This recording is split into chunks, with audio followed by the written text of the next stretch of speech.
மேடையில் இருக்கும் தலைமை பீடம் செயல்குழு நண்பர்களே,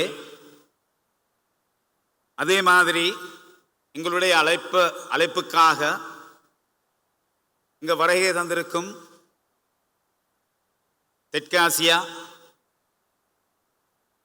ஐரோப்பா, அதே மாதிரி லத்தீன் அமெரிக்காவிலிருந்து வந்திருக்கும் சர்வதேச சகோதர சகோதரிகளே,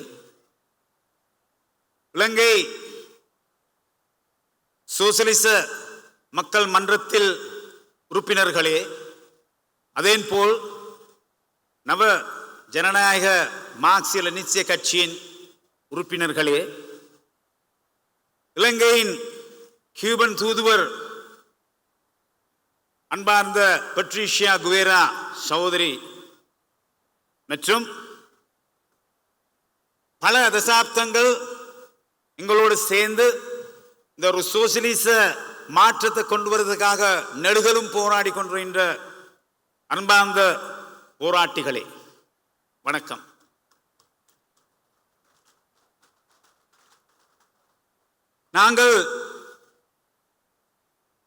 நாங்கள் முகம் கொடுத்திருந்த தருணம் வந்து ஒரு வித்தியாசமான தருணம். உலகம் வந்து ஒரு மூன்றாவது உலக போருக்கு இந்த ஏகாதிபத்தியவாத நாடுகள் மற்ற உலக அதிகாரிகள் ஒரு மூன்றாவது போருக்கு, ஒரு உலக போருக்கு அவங்களுடைய நடவடிக்கைகள் எடுத்துக்கொண்டிருக்கிற ஒரு நேரம். அந்த மாதிரி ஒரு தருணத்தில் தான் எங்களுடைய இந்த 4வது தேசிய மாநாடு நாங்கள் நடத்துகிறோம். இது வந்து ஒரு தீர்மானமிக்க திருப்புமுனை.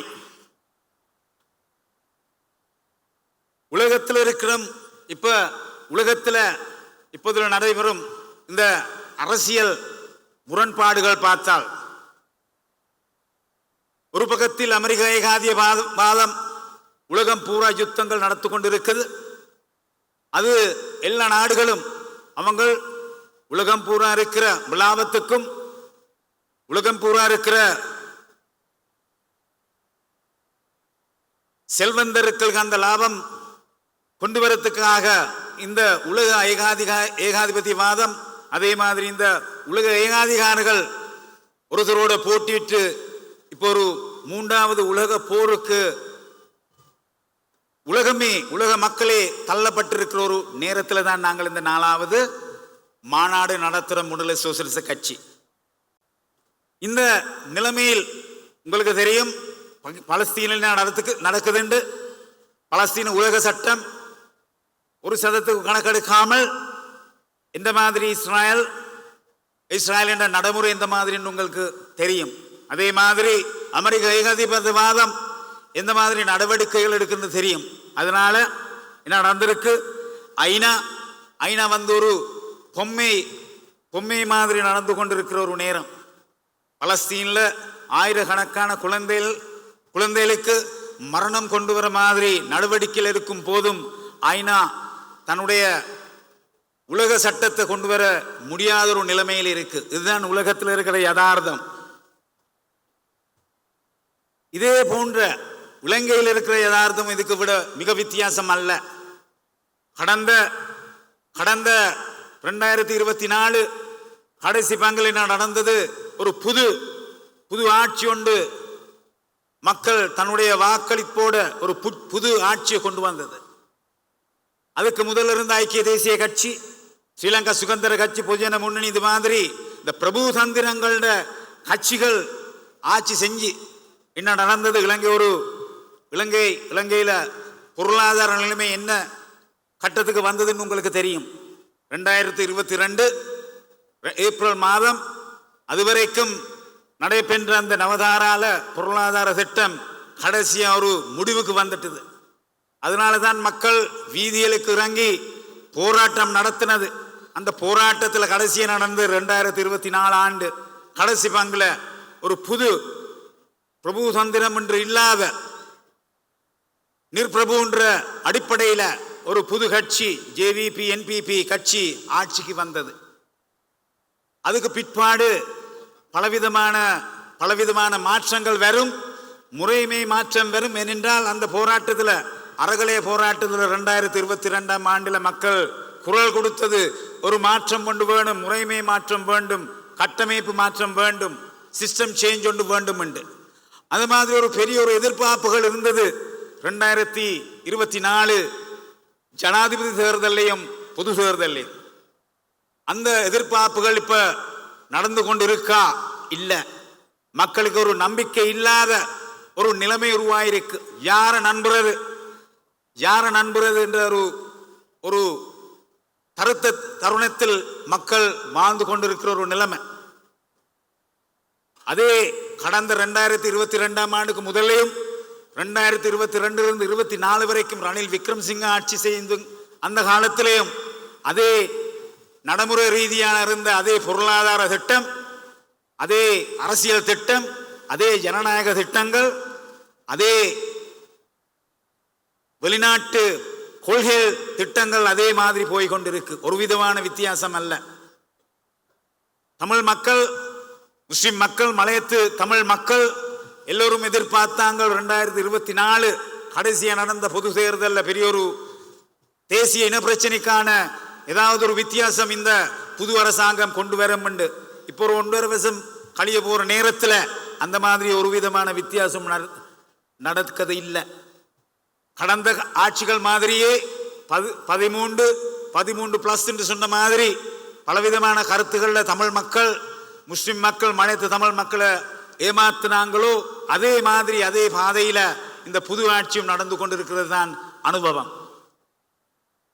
பயங்கரவாத தடை சட்டம் இல்லாமக்கிறதுக்கு பலவிதமான கருத்துக்கள் குரல் கொடுத்த NPP JVP, அதால தாக்கப்பட்ட ஒரு கட்சி, தன்னுடைய நபர்கள் சகோதரர்கள் அந்த பயங்கரவாத தடை சட்டத்தால் பலவிதமான அடக்குமுறைகளுக்கு முகம் கொடுத்த அந்த கட்சி கடைசியா புது பயங்கரவாத தடை சட்டத்தை கொண்டு வர முயற்சி செஞ்சு கொண்டிருக்கிற நேரத்தில் தான் எங்களுடைய 4வது மாநாடு நடைபெறுறது.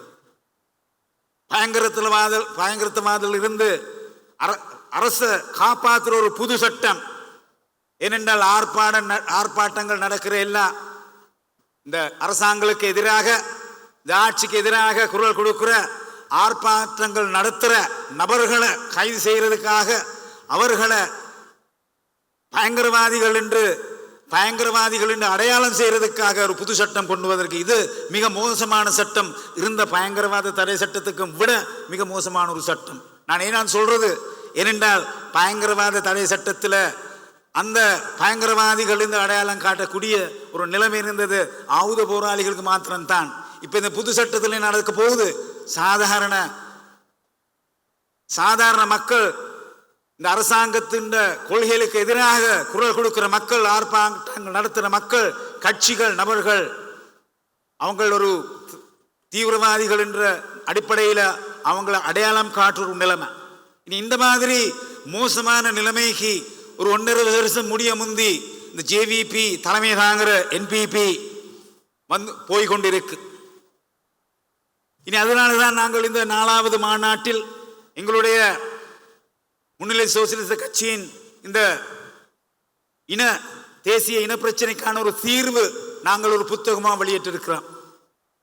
அது எப்படி இந்த அரசியல் ஜனநாயகம் என்ற அடிப்படையில் எப்படி இந்த சிறுபான்மையான மக்களின் பிரச்சனை, தமிழ் மக்கள், முஸ்லிம் மக்கள், மலையத்தின் மக்களின் பிரச்சனை எப்படி தீர்வு காண்றது, ஒரு நாட்டில் இந்த அரசியல் ஜனநாயகம் என்ற அடிப்படையில் தன்னுடைய அரசியல் உரிமைகள் எப்படி வழங்குறது என்றுதான் எங்களுடைய வேலை திட்டம்.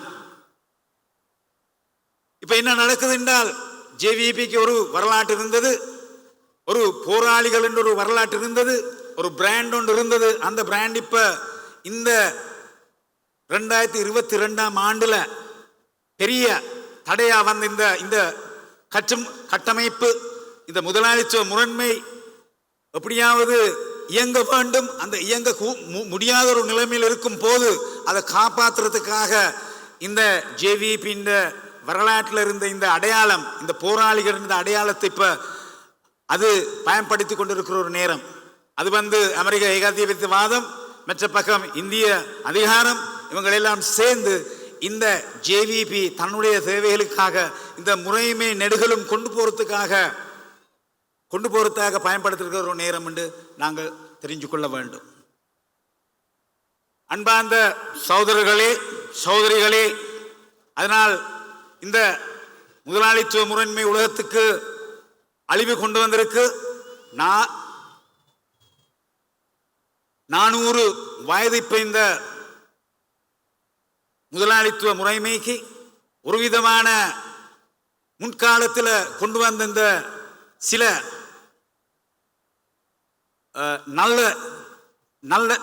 நல்லமான காரணங்கள் இன்னமும் அதுக்கு செய்ய முடியாத ஒரு நிலைமைக்கு வந்திருக்கு. அதனால தான் 1917ஆம் ஆண்டில் நாங்கள் ஒரு சோசியலிச புரட்சியை அனுபவித்தோம். ரஷ்யாவில் ஒரு சோசியலிச புரட்சி, அக்டோபர் புரட்சியை நாங்கள் அனுபவித்தது. அந்த முதலாளித்துவ முறைமை போக முடியாத ஒரு நிலைமைக்கு வந்த பிறகு அது என்ன கொடுத்திருக்கு? ஒரு 125 மில்லியன் கிட்ட மக்கள் கொள்ளையாக நடவடிக்கைகள் எடுத்திருக்கு. மற்றும்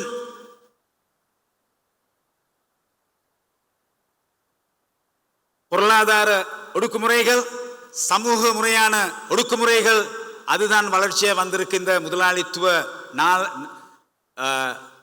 400 வயதின் கீழ் வந்த இந்த வரலாற்றில். அதனால நாங்கள் இதுக்கு ஏதாவது ஒரு பதிலை கொண்டு வர வேண்டும், ஏதாவது ஒரு பதிலை கொண்டு வர வேண்டும். மக்கள் கேட்குறாங்க, அவர்கள் எங்களை ஆட்சி செய்தவங்கள் யூஎன்பி, எஸ்எல்எஃப்பி, ஸ்ரீலங்கா பொது பெருமுன இவங்கள் எங்களை ஆட்சி செஞ்சாங்க. இப்போ எங்களுடையவர்கள் ஆட்சிக்கு வந்திருக்கிறாங்க. அதுவும் ஒரு வித்தியாசம் அல்ல. அவர்கள் ஆட்சி செய்யும் போதும் அதே மாதிரி தான், ஒரே விதமான வித்தியாசம் இல்லை இவங்கள் ஆட்சி செய்யும் போது. அதனால என்ன பதில் என்று கேட்கிறாங்க. நாங்கள் சொல்றது என்னென்றால், எங்களுடைய பதில் ஒரு சோசியலிச பதில், ஒரு சோசியலிச வித்தியாசம் கொண்டு வர வேண்டும். அது உண்மை. ஒரு காலத்தில் அது பின்னடைவு செஞ்சது. 1917ஆம் வந்து அந்த சோசியலிச நாட்டுகள் அந்த முறைமை 2000 கிட்டத்தட்ட அது இல்லாமல் போயிடுது. அது ஒரு தற்காலிக பின்னடைவு தான் எங்களுடைய கருத்து. அது வந்து ஒரு தற்காலிகமாக நடந்த விஷயம். அதே மாதிரி முதலாளித்துவ என்ற வெற்றியும் வந்து ஒரு தற்காலிக வெற்றி.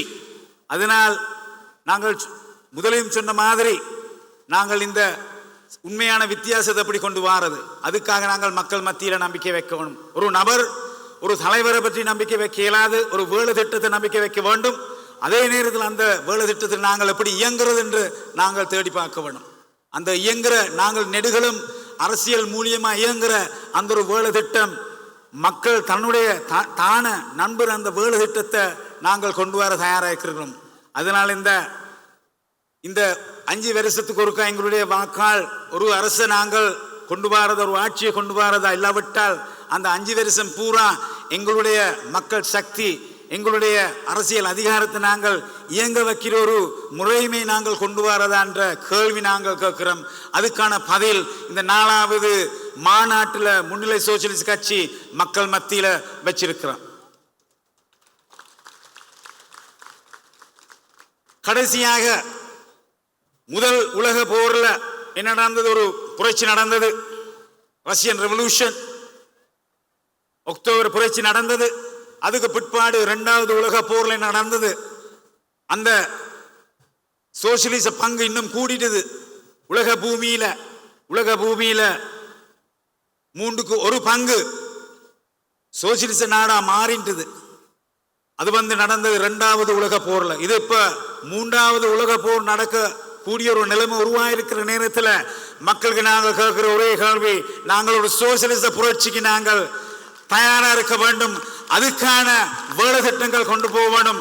அதுக்கான தலைமை தாங்கிறதுக்காக முன்னிலை சோசியலிச கட்சியும் மற்றும் இடதுசாரி கட்சிகளுக்கும் அதுக்கு தயாராக இருக்கிறாங்க என்ற அந்த தகவலை நாங்கள் மக்கள் மத்தியில் சொல்ல வேண்டும்.